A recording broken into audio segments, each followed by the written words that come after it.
Kita sering mendengar narasi sejarah yang rapi, linear, dan nyaman.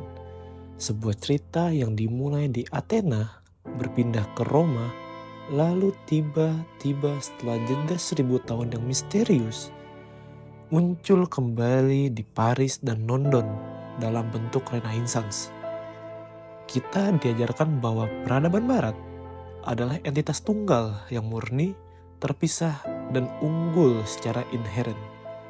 Namun, di dalam satu sisi, dalam satu perkuliahan dari Dr. Roy Casagandra tentang hal tersebut, dengan satu pertanyaan yang tidak nyaman, yaitu bagaimana jika identitas Barat yang kita banggakan hari ini itu sebenarnya adalah hutang budi yang belum terbayar kepada peradaban Islam.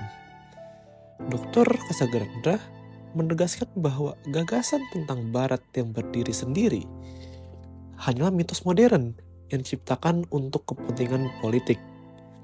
Faktanya, tanpa intervensi intelektual dari dunia muslim, apa yang kita sebut sebagai peradaban modern tidak akan pernah ada. Semua yang Anda ketahui tentang zaman kegelapan atau the dark age of Europe mungkin adalah suatu kebohongan sejarah yang besar. Teman-teman tahu nggak, selama berabad-abad, sejarah dunia itu diajarkan melalui satu lensa yang sempit, yaitu adalah Barat adalah pusat kemajuan. Namun, dalam perkuliahan Dr. Roy Casagandra membuka kuliah dengan sebuah klaim berani, yaitu adalah Islam menyelamatkan peradaban Barat. Mengapa? Sebuah pertanyaan yang terdengar provokatif, bahkan kontroversial. Tapi, mengapa seorang profesor sejarah dunia berani mengatakannya?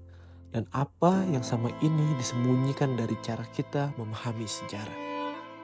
Untuk menjawab pertanyaan sebelumnya, itu karena banyak sejarawan mengklaim Roma runtuh pada tahun 476 Masehi, yang dimana hal itu menyebabkan zaman kegelapan. Casagandra mengkritik ini sebagai kesalahan raksasa. Roma tidak runtuh saat itu. Roma Timur atau Bizantium bertahan 1000 tahun lagi hingga 1453. Disinilah letak refleksinya. Sejarah seringkali ditulis bukan berdasarkan apa yang terjadi, tetapi apa yang ingin kita percayai tentang diri kita sendiri. Dr. Casagandra bongkar bagaimana konsili-konsili agama seperti konsili Nisea itu bukanlah sekedar pertemuan teologis, tapi melainkan itu adalah alat politik yang mereka gunakan untuk menyeragamkan pikiran dan menyingkirkan lian atau pihak luar. Ketika gereja di Barat mulai menutup dirinya dan melarang teks-teks filsafat Yunani karena dianggap pagan atau sesat, dunia Islam justru melihat sebaliknya. Mereka membuka pintunya selebar-lebar mungkin. Karena menurut mereka, ilmu pengetahuan adalah sebagian dari iman itu sendiri. Dari kritik ke Dr. Casagandra mengenai pemahaman dunia Islam sangat tajam di sini. Barat cenderung melihat Islam itu sebagai penyerbu atau the conqueror atau bahkan ancaman. Padahal secara historis, Islam adalah kurator dan penyelamat warisan klasik. Saat para rahib di Eropa menghapus naskah Aristoteles untuk menuliskan doa-doa di atas perkamen bekas, justru para khalifah di Baghdad membayar para emas seberat buku tersebut untuk menerjemahkannya ke dalam bahasa Arab. Kita tidak sedang membicarakan dua dunia yang bertarung. Kita sedang membicarakan satu dunia di mana Islam menjadi jembatan penyelamat bagi umat manusia. Pernyataan daripada Dr. Roy Casagandra merupakan suatu refleksi yang dimana kita di sini bisa melihat bahwa Dr. Roy Casagandra melakukan namanya kritik kepada sejarah di dalam dunia ini, yaitu yang dimana pertama Dr. Roy Casagandra berkata bahwa sejarah seringkali diputar balikan demi narasi identitas agama tertentu, mengabaikan bahwa fakta politik yang sebenarnya terjadi di dalam dunia ini. Lalu Dr. Kasagandra menyoroti yang mana bagaimana pendidikan kita ini melompat dari Yunani dan Roma langsung ke zaman Renaissance, yang dimana seolah-olah ada lubang hitam sama 1000 tahun dari zaman Yunani dan Roma langsung ke Renaissance. Lubang hitam itu sebenarnya adalah masa kemasan Islam, atau bisa disebut sebagai Golden Age of Muslim, yang dimana pada saat itu ilmu pengetahuan seperti filsafat, kedokteran, penerbangan, matematika, aljabar ditemukan oleh bangsa Muslim itu sendiri. Tapi kenapa hal tersebut disembunyikan oleh dunia? Itu yang dikritik oleh Dr. Roy Casagranda dalam mata kuliahnya atau dalam perkuliahannya. Beliau mengkritik pemahaman kita yang memisahkan timur dan barat secara kaku. Baginya, tidak ada tembok pemisah. Peradaban ialah sebuah estafet yang saling menyambung. Tak lupa bahwasannya menulis dimulai dari Sumeria dan kalender di Mesir, jauh sebelum konsep barat itu ada. Dr. Roy Casagranda menjelaskan konsili Nisea tahun 325 Masehi. Disinilah politik mulai membatasi pemikiran. Gereja membuang puluhan Injil dan menindas filsafat karena dianggap mengancam dogma.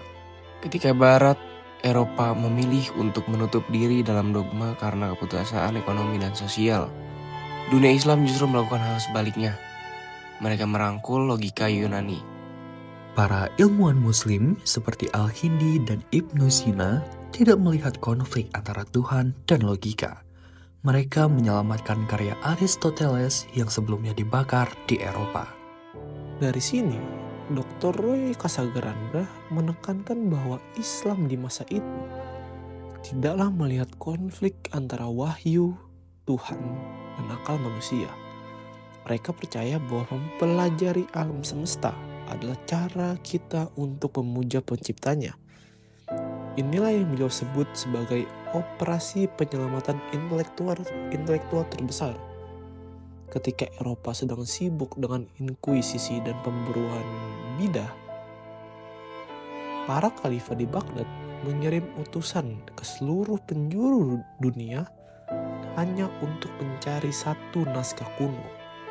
Mereka tidak peduli apakah naskah itu ditulis oleh orang kafir atau non-muslim, asalkan isinya mengandung kebenaran. Maka para khalifah di Baghdad ini akan mengambil ataupun akan membelinya dengan timbalan emas tersebut. Logika Yunani selamat bukan karena orang Eropa menjaganya, tapi karena orang Muslim mencintainya.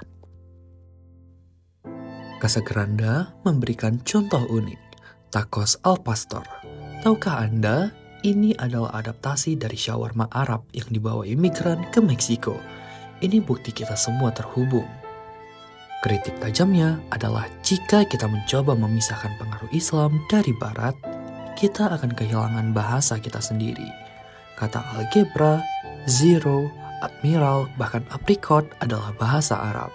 Tanpa sistem angka nol dari Arab dan matematika Muslim, revolusi ilmiah di Eropa tidak akan pernah terjadi. Islam tidak hanya menyimpan ilmu, tapi mengembangkannya. Dr. Roy Casagranda mengakhiri dengan peringatan. Saat ini ada kecenderungan di beberapa tempat untuk kembali melarang buku dan menolak sains. Beliau berkata, saya sudah pernah membaca cerita ini dan akhirnya tidak akan kalian sukai. Peradaban Barat berhutang budi pada keterbukaan intelektual dunia Islam di masa lalu.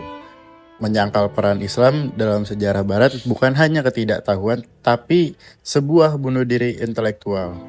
Kita bukan hanya entitas yang terpisah, kita adalah satu aliran sejarah yang terus mengalir. Terima kasih Dr. Roy Casagranda atas pencerahannya.